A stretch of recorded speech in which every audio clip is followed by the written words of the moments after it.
Greetings, my companion on this path of contemplation. Come, sit with me, a warm cup of tea in hand, and let me tell you a story. This is not a tale of distant kingdoms or epic battles. It is a whispered story, told by a handful of berries in the palm of a hand, by the chirping of birds in the twilight, and by an ancient wisdom that is slowly being forgotten in our modern world. This story is called The Serviceberry by Robin Wall Kimmerer. But before we delve into this journey, a gentle warning. Our discussion will explore the book's core ideas in detail, which means there will be spoilers. If you wish to experience these discoveries for yourself first, I sincerely encourage you to read or listen to the original. Now, if you are ready, let us begin. I want you to close your eyes for a moment. Imagine the air of a summer evening is gradually cooling. The cool breath of evening slips off the wooded hills, displacing the heat of the day. And with it come the birds, as eager for the cool as you and I. We are standing in a grove of serviceberry trees, also known as Juneberries or Saskatoons. The ripe clusters of berries in every shade of red, blue, and wine purple hang heavy on the branches. All around is the cheerful laughter of cedar waxwings and catbirds, also feasting on the sweet gifts of the earth. In that moment, Robin Wall Kimmerer, our author and a woman who carries the blood of the Potawatomi people, feels a strange kinship with her own name, Robin, as both human and bird are stuffing our mouths with berries and chortling with happiness. This is the opening scene of Kimmerer's philosophical symphony. It is a scene that seems simple but holds the entire essence of the book. This abundance of berries, she writes, feels like a pure gift from the land. It is a gift for which she did not have to labor, pay, or fight. There is no mathematics of worthiness that could calculate that she or any of us deserves them. And yet, there they are, present, along with the sun, the air, and the rain. In our world, a world run by the logic of the market, we tend to call these things natural resources or ecosystem services.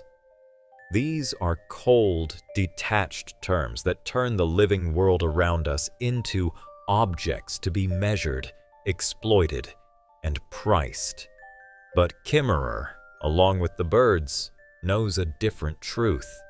They know these are gifts, and when faced with a gift, the most natural and primal response of the soul is not to calculate profit, but to feel gratitude.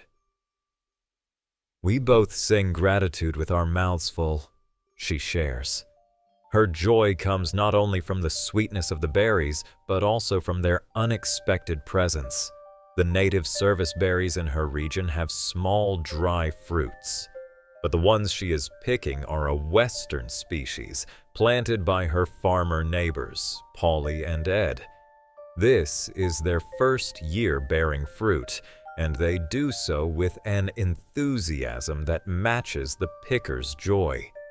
Kimmerer leads us into a world of language and meaning, where a plant's name can tell a profound cultural story. Serviceberry has many names: Juneberry, Shadbush, Shadblow, Sugarplum, Sarvis. Ethnobotanists know that the more names a plant has, the greater its cultural importance. The name shadbush came to be because the plant blooms when the shadfish swim upstream to spawn.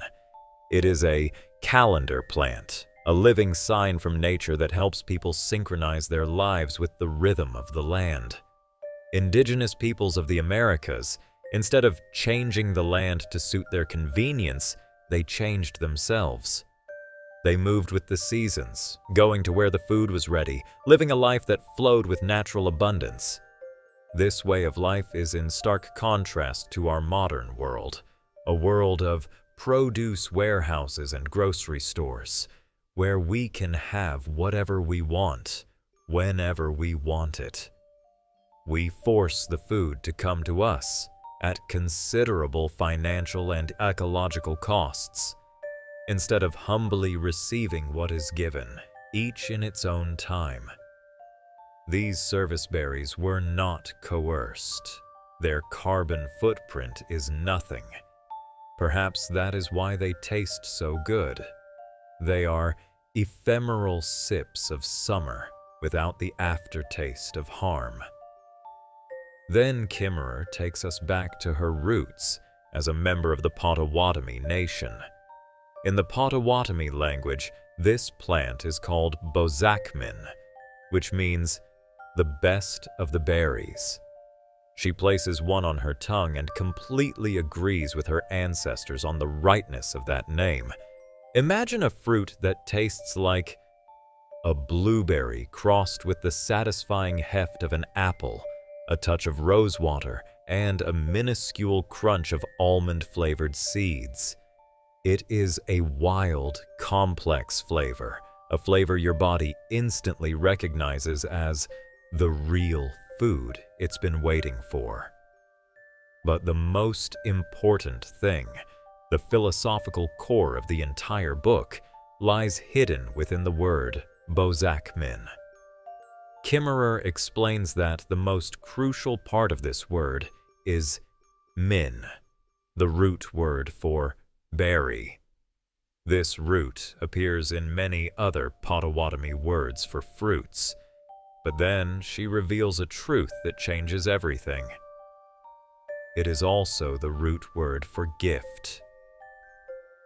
This is the moment of revelation. In the way Indigenous people name the world, the act of naming the plants that shower us with goodness is also the act of recognizing that these are gifts from our plant relatives, manifestations of their generosity, care, and creativity. An Anishinaabe linguist, James Vukolich, taught that these plant gifts are a manifestation of unconditional love that plants have for people. Plants give what they have to whoever needs it, saint and sinner alike. Looking at these shining gems in the palm of her hand, the first response can be nothing other than gratitude. A deep gratitude, not just a polite thank you, but an awareness of indebtedness that can stop you in your tracks. It brings you the realization that your life is nurtured from the body of Mother Earth.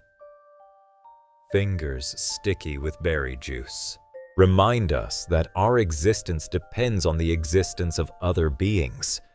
Water is life, food is life, soil is life, and they become our lives.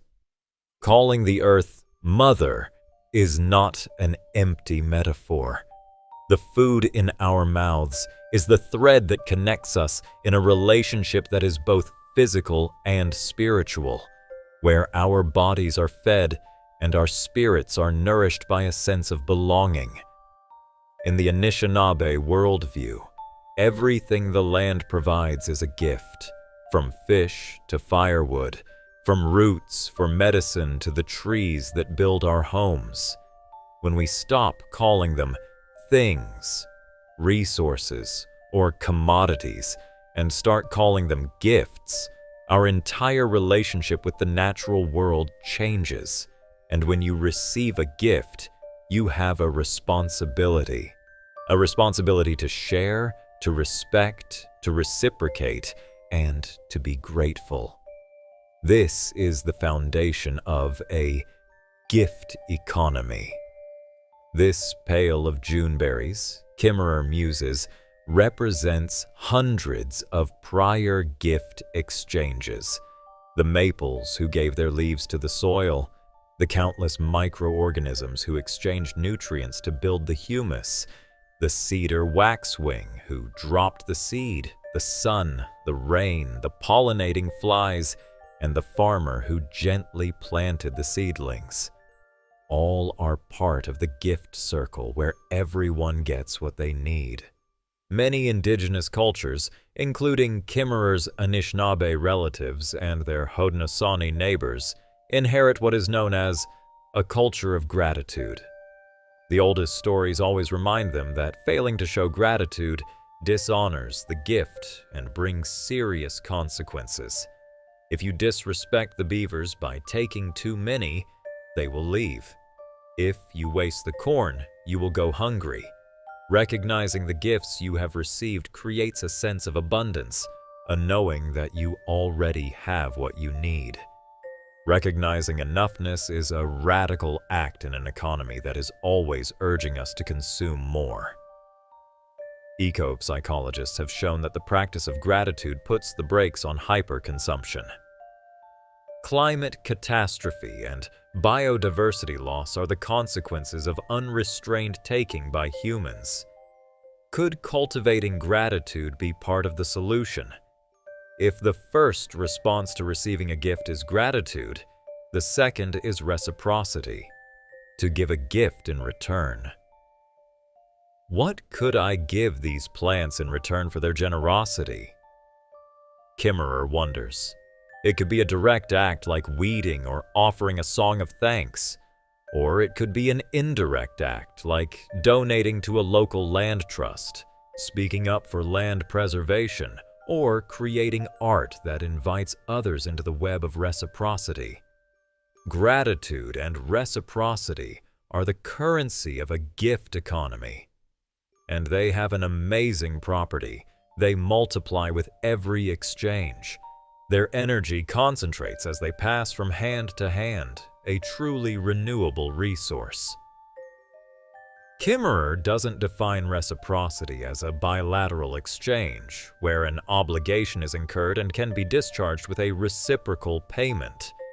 She means keeping the gift in motion in an open and diffuse way, so the gift doesn't accumulate and stagnate, but keeps moving, like the gift of berries through an ecosystem.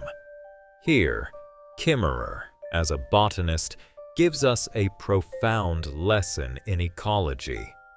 She explains that in an ecosystem, materials and energy move differently. Materials, like carbon and nitrogen, cycle through an ecosystem, endlessly changing form as they are passed along. The carbon from the atmosphere is turned into sugar in the berry by the Saskatoon tree. The cedar waxwing eats the berry, and that carbon becomes part of its feathers. The feather falls to the ground, becomes food for beetles, which become food for a vole, whose death feeds the soil that nourishes a new serviceberry seedling. Abundance is created by recycling, by reciprocity. In a circular economy, there is no such thing as waste, only starting materials. Energy, however, is a different story. Energy flows in one inevitable direction. It always moves forward, obeying the laws of thermodynamics. The sun's energy stored in the berry will fuel the waxwing's song, but will eventually dissipate as heat. Energy can never be fully recycled. It must be constantly replenished. And that source of replenishment, in nature, is the sun. So, what is the sun of a human gift economy? What is the source that constantly replenishes the flow of gifts? Kimmerer offers a poetic answer. Maybe it is love. She refers to feminist thinkers who remind us that gift-giving is one of the most primal human relationships. Each of us begins our life as a recipient in what Genevieve Vaughn calls a maternal gift economy. When a mother nurses her child, the boundary of the individual self becomes permeable, and the common good is the only one that matters. A mother does not sell her milk to her baby. It is a pure gift so that life can continue. The currency of this economy is the flow of gratitude, the flow of love. By analogy, Can the sustenance from the breast of Mother Earth be understood as a maternal gift economy? In a Serviceberry economy, Kimmerer imagines, I accept the gift from the tree and then spread that gift around with a dish of berries to my neighbor, who makes a pie to share with his friend, who feels so wealthy in food and friendship that he volunteers at the food pantry. You know how that cycle works. In contrast, in a market economy, when you buy a basket of berries, the relationship ends with the exchange of money. You and the clerk are done. It is a purely material transaction, not the creation of community.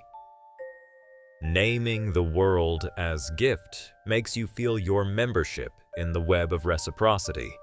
It makes you happy, and it makes you accountable. A wool hat you buy at a store will keep you warm, but if it was hand-knit by your favorite aunt, you are in a very different relationship to that thing. You are responsible for it, and your gratitude has motive force in the world. The gift hat is knit of relationships. Kimmerer recounts giving a lecture at a large university in a department named the College of Natural Resources. She challenged that name because natural resources implies raw materials to be converted into something we value. She suggested a new name. Why don't you change your name to the Department of Earthly Gifts? She describes how beatific smiles spread around the room. People yearned to work for such a place, but of course, they chose something else. A colleague later told her, it's a beautiful idea, but it would kind of put the kibosh on grinding up trees. Mistreating a gift carries an emotional and ethical weight. She imagines a spring with pure, ice-cold water. Drinking from it feels like receiving a gift. Gratitude would move you to clean the leaves from the pool, to care for the gift so it can keep on giving. But if you were to urinate in it or dam it up to sell the water, it would be an emotional breach as well as a ruination of the water quality. I'd feel as dirty as the water. But that moral sense does not constrain an economy that views water as a commodity, as property to be bought and sold.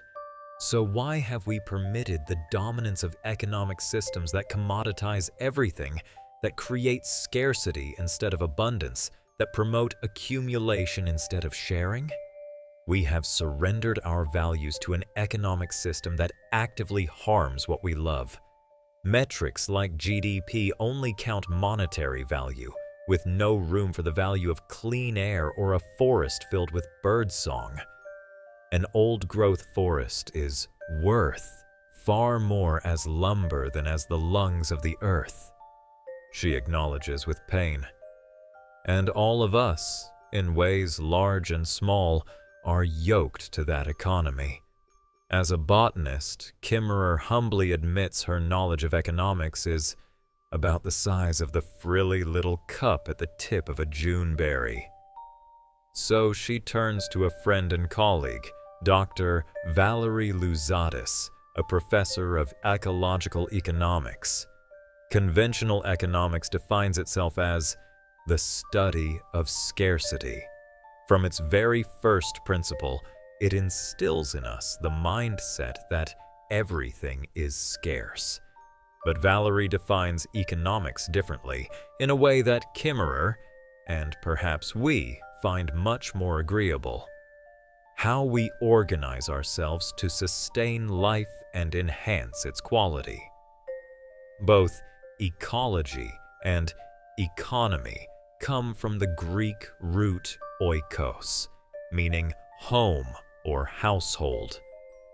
They are both about the systems of relationships, goods, and services that keep us alive. The market economy is not the only model. And here, Kimmerer tells a modern parable, a story that has become legendary in discussions of the gift economy, from Lewis Hyde's book, The Gift. A linguist is living with a hunter-gatherer community in the Brazilian rainforest. A hunter brings home a large kill, far too much for his family to eat. The researcher asks how he will store the excess meat. The hunter is puzzled by the question. Store the meat? Why would he do that?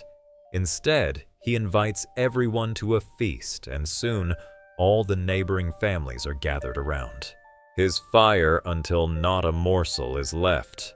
The researcher, with the economic mindset of his own culture, asks again why he didn't store the meat for himself. The hunter gives an answer that has gone down in the history of alternative thought. Store my meat? I store my meat in the belly of my brother. In these words, my friend, beats the heart of gift economies. In a gift economy, wealth is understood as having enough to share, and the practice for dealing with abundance is to give it away. Status is determined not by how much you accumulate, but by how much you give away. The currency is relationship, expressed through gratitude, interdependence, and the ongoing cycles of reciprocity. The economic unit is we rather than I, because all flourishing is mutual. The hunter who shares the feast with you today can fully anticipate that you will share your full fish net with him or help him repair his boat in the future. The community's prosperity grows from the flow of relationships, not the accumulation of goods. When the natural world is understood as a gift instead of private property, there are ethical constraints on accumulating abundance that is not yours to own. Gifts are not meant to be hoarded, but to be given away, which generates sufficiency for all. Kimmerer mentions famous examples of gift economies, like the potlatch ceremonies of the Pacific Northwest peoples, where wealth is circulated through the group, solidifying bonds and redistributing wealth. Ironically, this ritualized redistribution of wealth was banned by colonial governments because it went against the civilized values of accumulation and undermined the notions of individual property essential to the colonial agenda of assimilation. The economic contest between colonial and indigenous currencies did not end with the buffalo. The whole enterprise of dispossessing and assimilating the original peoples was designed to eradicate the notion of land as a source of belonging and to replace it with the idea that land is nothing more than a source of belongings. This required a narrowing of the definition of well-being, from common wealth to individual wealth, from abundance to scarcity. But you don't have to participate in a potlatch to experience the gift economy. They are all around us, if we care to notice. Kimmerer's neighbor, Sandy, puts out a table in her front yard in August with jars of bright gladiolas, a pile of zucchini, a basket of potatoes, and a sign that says, "Free." She shares her gladness with whoever passes by. These small acts of giving seem to be contagious. One day, an old trailer appeared at the edge of a hayfield, and on a makeshift table, someone laid out old items with a sign that said "Free." Giving begets giving, and the gift stays in motion. In times of crisis, the gift economy surges. Rebecca Solnit, in her book A Paradise Built in Hell, describes how gift economies seem to arise spontaneously in disasters. When human survival is threatened, acts of compassion override market economies. People give freely, and boundaries of ownership disappear. Loaves of bread that hours ago were private property to be defended now become a common gift. The giver of a hot soup on a ruined street corner earns the prestige and honor of a potlatch host. We know how to do this. The challenge is to cultivate our inherent capacity for gift economies without the catalyst of catastrophe. This stands in contrast to one of the assumptions of modern economic theory, that each of us will behave in conformity to Adam Smith's rational economic man. characterized as a greedy, isolated individual acting purely in self-interest to maximize profit. The system is designed to support this hypothetical caricature and therefore seems to produce them. But abundant empirical evidence attests to the fact that we humans lean as much toward cooperation and generosity as we do toward self-interest. When she asks her students, Kimmerer learns about circles of free cycling, repair cafes, campus-free stores where necessities are passed from one generation of students to another without a penny exchanged.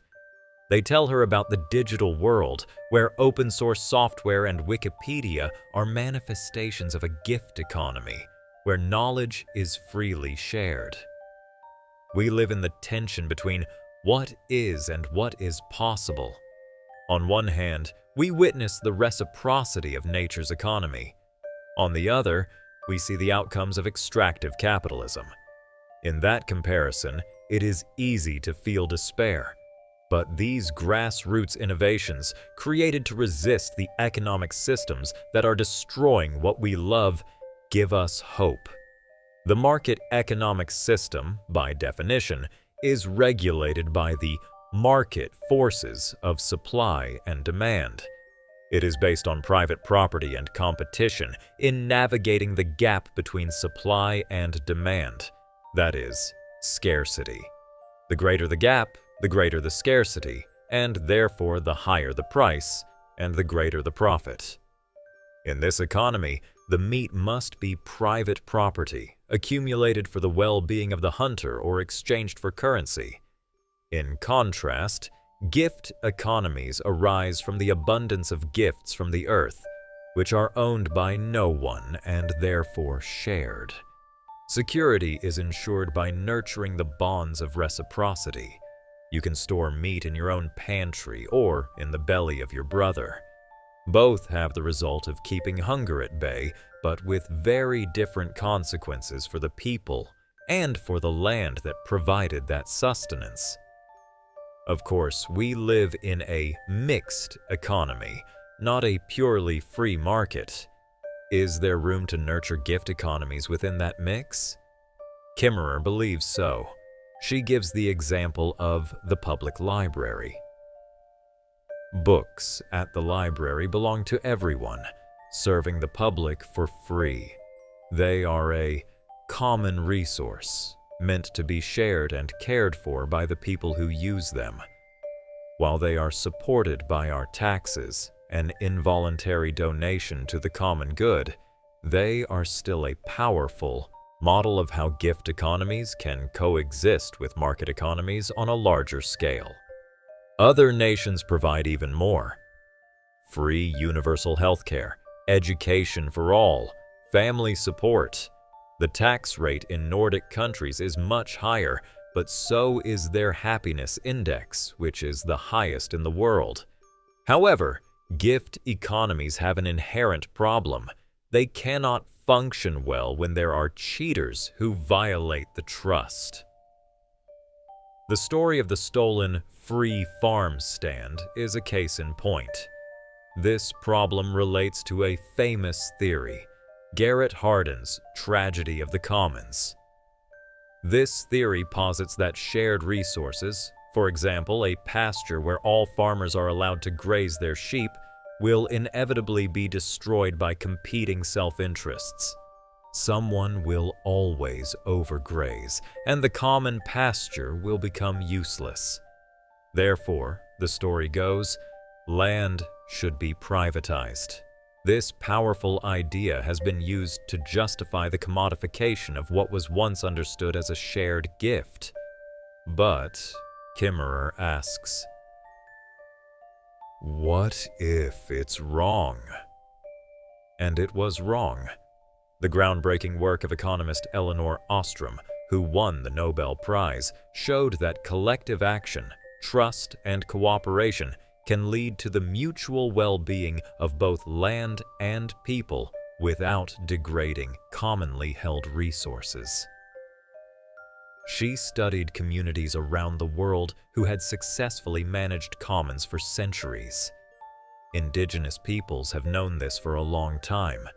The Haudenosaunee Confederacy and the Anishinaabe nations had an agreement known as the Dish with One Spoon Treaty.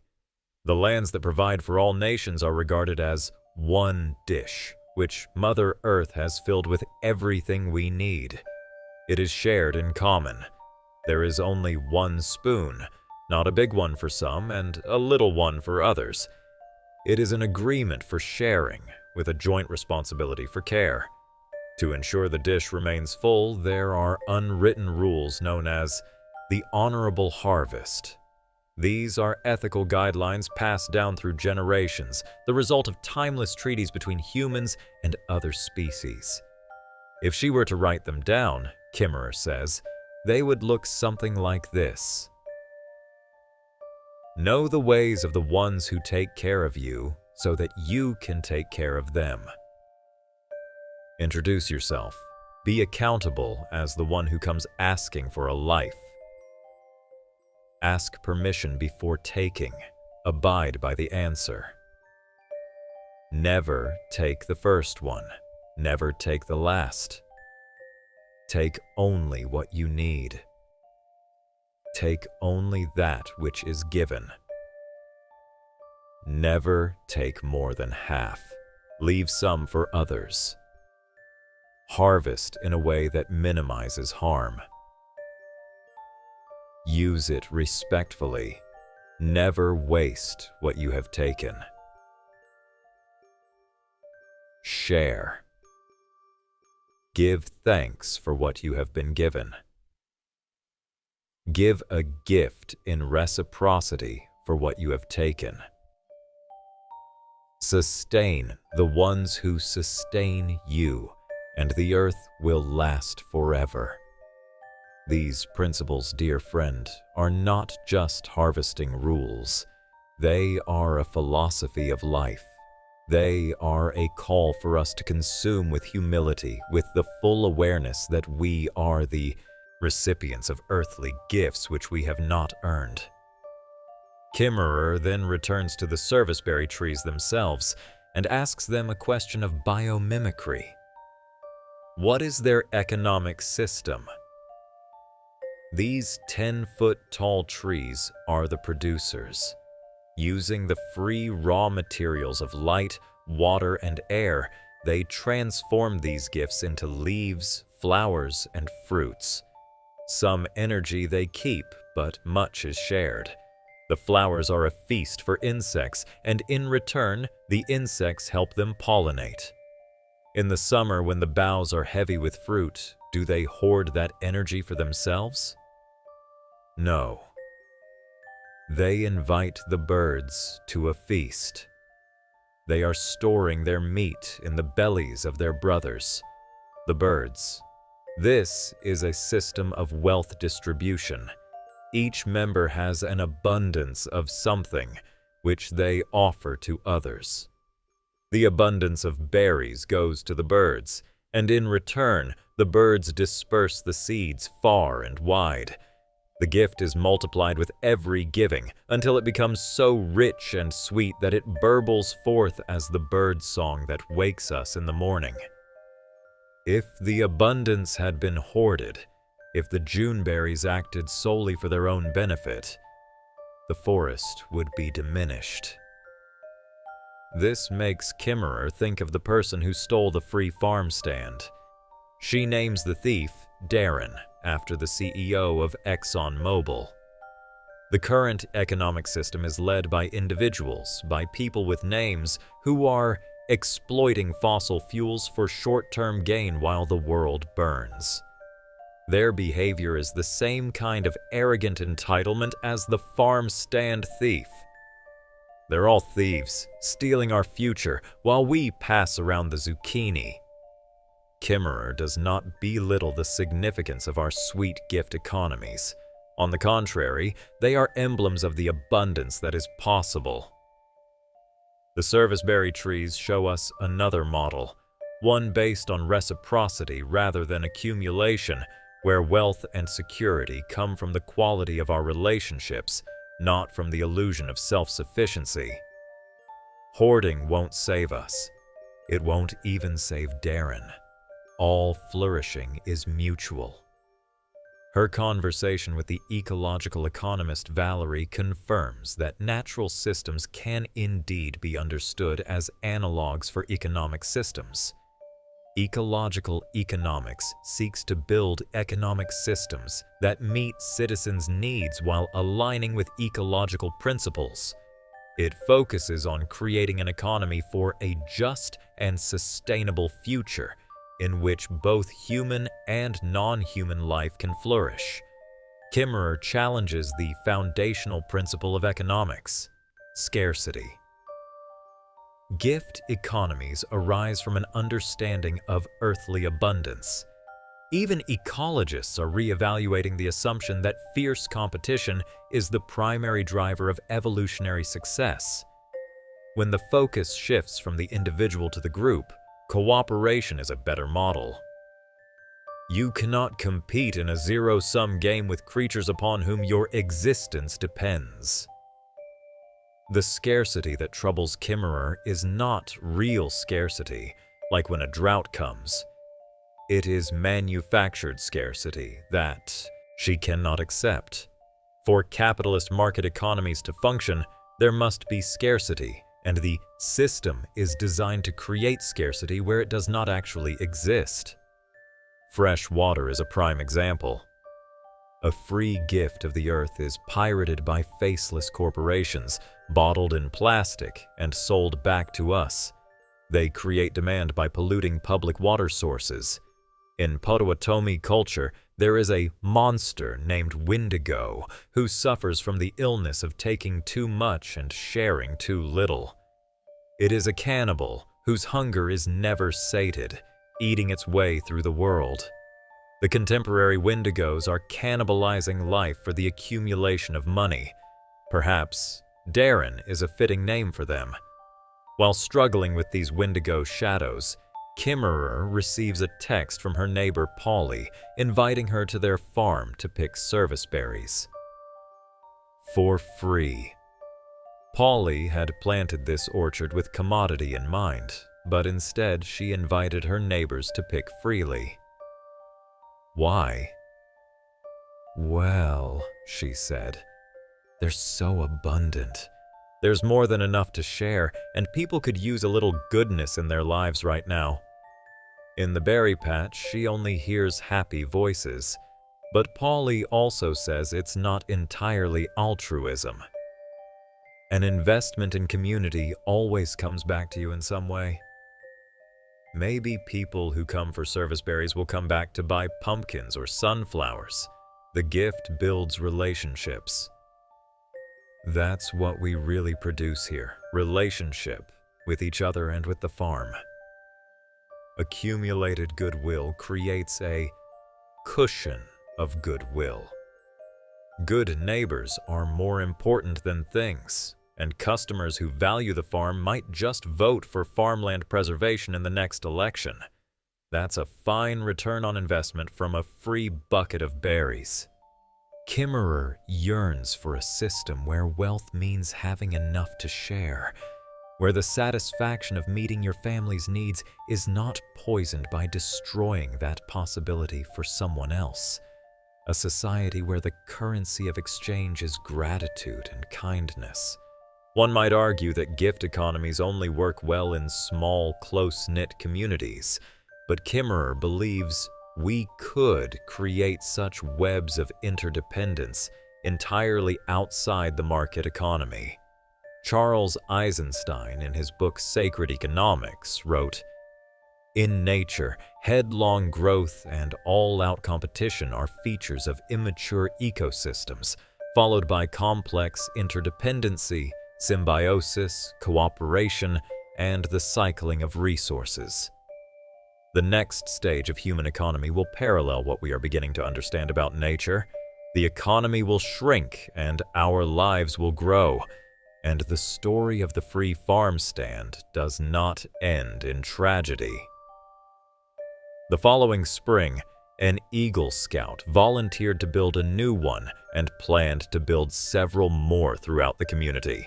The market economy model was disrupted, and the boy earned honor for supporting an alternative.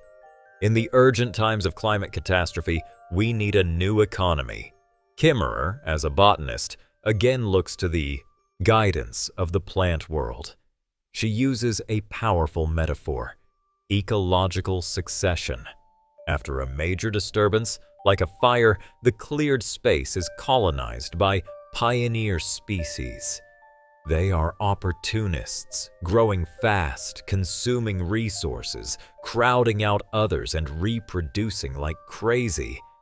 It's all me, investing only in their own exponential growth with no regard for the future, their relatives, or longevity. Sound familiar? It's like the behavior of colonizing societies after a massive disturbance, but these pioneer species cannot sustain that rate of growth and resource extraction. They begin to run out of resources, disease attacks, and competition begins to limit their growth. In fact, their own behavior facilitates their replacement. They build more stable conditions in which their successors can flourish. The ones who come next are different, growing more slowly in a resource-limited world. Stressful conditions incentivize nurturing relationships of cooperation. Extractive practices must be replaced with reciprocity and replenishment if anyone is to survive. This transition from exploitation to reciprocity, from the individual good to the common good, is seen as a parallel to the transition human societies must undergo. How do systems change? Ecological succession highlights two mechanisms: incremental change, the slow, steady replacement, and disturbance, the disruption of the status quo to allow new species to emerge. Both of these tools are available to us. In these urgent times, we need to become the storm that topples the senescent, destructive economies so the new can emerge. The edges, where the old and new ecosystems meet, are the most diverse and productive places, full of berries and birds. That is the home of the Serviceberry. The economy of the Darrens is a crime against nature. Kimmerer fears for the well-being of her sweet green valley, for the livelihoods of small farmers. What if our metrics for well-being included birdsong, the crescendo of crickets, and neighbors calling to each other across the road? Finally, you and I, we return to the berries. Berry picking, Kimmerer believes, is the medicine we need to create a legion of land protectors. The simple act of encountering a wild berry, dangling there waiting for your fingers and your mouth, loosens something inside, opening you to the evidence of the gift. Some members of her family have turned their private yard into a common space, a garden full of berries and flowers, with a welcome sign for the neighborhood kids to come in and pick. The tragedy of the commons became the abundance of community. It's subversive and delicious. Regenerative economies that reciprocate the gift are the only path forward. To replenish the possibility of mutual flourishing, for birds, for berries, and for people, we need an economy that shares the gifts of the earth, following the lead of our oldest teachers, the plants. They invite all of us into the circle to give our human gifts in return for all we are given. And the final question, the one that Robin Wall Kimmerer leaves for me, for you, and for all of us, echoing in the quiet of the twilight as the last berries settle in the basket, is this: how will we answer? The story ends here, but our journey does not. It has only just begun, with a berry in hand and a question in the heart. Thank you for listening. If you enjoy deep book analyses like this one, don't forget to like this video and subscribe to the Goodreads Top Reads channel so you don't miss our future videos. For now, goodbye, and I'll see you again between the pages.